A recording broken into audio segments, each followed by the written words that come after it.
Les pharisiens qui aiment l'argent entendent tout cela, et ils se moquent de Jésus. Jésus leur dit: Vous, vous faites croire aux gens que vous êtes justes, mais Dieu connaît vos cœurs.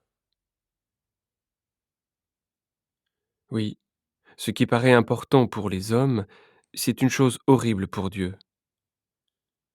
Jusqu'à Jean-Baptiste, c'était le temps de la loi de Moïse et des prophètes. Mais depuis Jean-Baptiste, on annonce la bonne nouvelle du royaume de Dieu, et tous font des efforts pour entrer dans le royaume. Pourtant, le ciel et la terre disparaîtront plus facilement qu'une seule petite lettre du texte de la loi.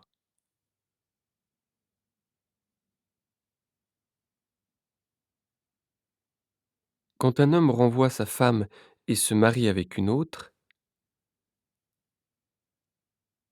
il commet un adultère. Et quand un homme se marie avec une femme renvoyée, il commet un adultère.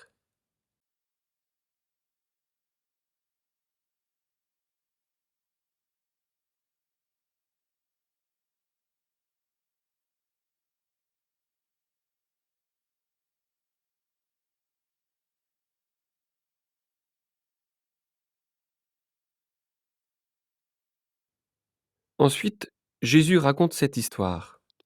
Il y a un homme riche qui s'habille avec des vêtements très beaux et très chers. Chaque jour, il fait une grande fête. Un pauvre, appelé Lazare, est couché devant la porte du riche. Il est couvert de plaies. Il a très envie de manger ce qui tombe de la table du riche. Mais ce sont plutôt les chiens qui viennent lécher ses plaies. Un jour, le pauvre meurt. Les anges l'emportent auprès d'Abraham. Le riche meurt aussi et on l'enterre. Mais chez les morts, il souffre beaucoup.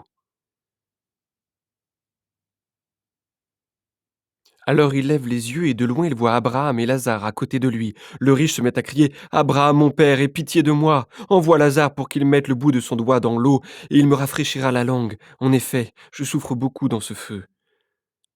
Abraham lui répond: Mon enfant, rappelle-toi, pendant ta vie tu as reçu le bonheur, et Lazare, lui, a reçu le malheur. Maintenant, ici, il est consolé, et toi, tu souffres. De plus, entre vous et nous, il y a un très grand trou.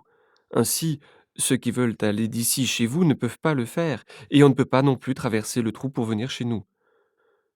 Le riche lui dit: Père, je t'en prie, envoie donc Lazare dans la maison de mon père.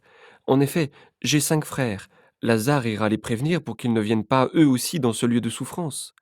Abraham lui répond: Tes frères ont Moïse et les prophètes, ils doivent les écouter.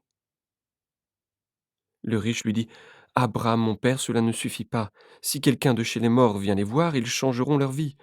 Mais Abraham lui dit: Ils n'écoutent pas Moïse ni les prophètes. Alors, même si quelqu'un se lève de la mort, ils ne seront pas convaincus.